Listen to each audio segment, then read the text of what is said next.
કે દીકરીની વાણી, વસ્ત્રો અને એના વર્તનની અંદર ભારોભાર મર્યાદા છલકાતી હોય, આને દીકરી કહેવાય. લગ્નની અંદર તમે જોયું છે, આ બે વાત ઉપર ખાસ મને વાત કરવી ગમે કે લગ્ન એક બાજુ એટલે પવિત્ર મંચ છે. આ મંચ ઉપરથી એક પણ શબ્દ એવો ન બોલે કે તમને દુઃખ લાગે. આ મંચ ઉપરથી એક પણ શબ્દ એવો ન બોલે કે એની અંદર તમે એને હસી કાઢવાનું મન થાય. આવો લગ્નનો પવિત્ર મંચ હોય, એની અંદર એ દીકરીના સરસ મજાના યજ્ઞો પવિત્રની વિધિ સાથે વિવાહ સંસ્કાર ચાલતો હોય. એક બાજુની આવી રીતની સ્ક્રીન હોય અને એ સ્ક્રીનની અંદર એનું પ્રી વેડિંગ ફોટોશૂટ ચાલતું હોય. આના તમે સાક્ષી છો અને આની હું સાક્ષી છું.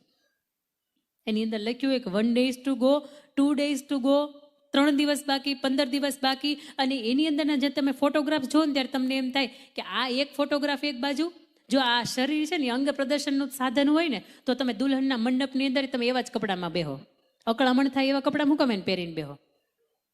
કારણ કે સ્ત્રી છે ને હંમેશા ઢંકાયેલી અને ઢાંકેલી હારી લાગે. અને આ અવડી મોટી તમે શાલ અમને એમને મેં ઓઢાડી શકતા હતા, આખી કેમ ખોલીને ઓઢાડો છો? તમે ઢંકાયેલા રહો. તમે વાણી, વર્તન અને વિચારોથી હંમેશા ઢંકાયેલા રહ્યો ને એટલા માટે આ આખી શાલ ખોલીને ઓઢાડવામાં આવે. બીજી વાત કે એક દીકરી એ જ્યારે પ્રી વેડિંગ કરાવતી હોય ત્યારે એના પપ્પાને ગમતી વાત હશે, એના દાદાને ગમતી વાત હશે, એના માતાને ગમતી વાત હશે કે કોઈ દિવસ એ છોકરીએ કોઈ દી ગોઠણ ઉદીના કપડાં નથી પહેર્યા, કોઈ દિવસ એનાથી બાંડિયા કપડાં નથી પહેર્યા, કોઈ દિવસ એવા અહીંયાથી હાવ ટૂંકા હોય અને પાછળથી 15 ફૂટ લાંબા હોય આવા ગાઉન નથી પહેર્યા. તો એ દિવસે એ દીકરી કોના કહેવાથી એ કરી રહી છે?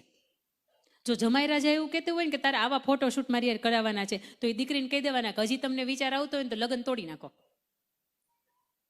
પણ હજી એ તે આપણી વચ્ચે સમય છે. આવા કપડાં મેં મારી જિંદગીમાં મારા બાપને આંગણે હતી ને તો કોઈ દિવસ નહોતા પહેર્યા, હજી એ નહીં પહેરું. હું 2 જણા માણસ ફરવા જાય છે વાત અલગ છે, પણ સમાજની વચ્ચે આ કોઈ સમાજ જ્યારે મને જોવા માટે આવ્યો છે, આશીર્વાદ આપવા માટે આવ્યો છે, આજે દીકરી થઈને હું પુત્ર વધુ થવા જઈ રહી છું અને એક બાજુ મારા આવા ફોટા તો કોઈ કાળોમાં મારા બાપની સામે હું ચલાવી ન લઉં.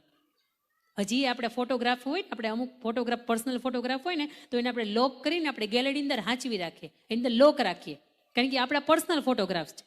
હજી એ પ્રી વેડિંગને તમે સહન કર્યું. લગ્ન પછી એક સરસ મજાનો દીકરીના આંગણે એક શ્રીમંતો નયનનો સંસ્કાર આવે. ગર્ભની અંદર બાળક ઉછળતું હોય, 1 હોય અથવા તો 2 હોય.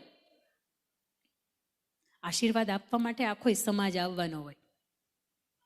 લગ્ન થવાના હોય ને, પ્રી વેડિંગ થવાનું હોય ને ત્યારે તો શરીરે પતલા હોય, કોઈ જાતના તમારી શરીર ઉપર કોઈ કમેન્ટ કરીને જાય ને આવું ન હોય.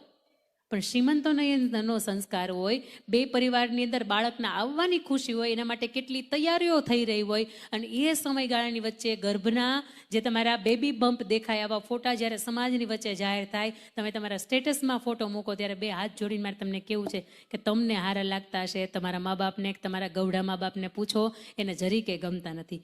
આજની આ જે બહેનો હતી ને, એ ગર્ભવતી હતી ને તો આવી રીતે એનો પાલવ હોય અને થોડુંક એવું પેટ દેખાતું હોય ને તો આવી રીતે આમ કરી આમ ઢાંકી દેતી. આ ઈ માવડિયું છે અને એની પાસેથી આજની આ યુવા પેઢીને શીખવાની જરૂર છે.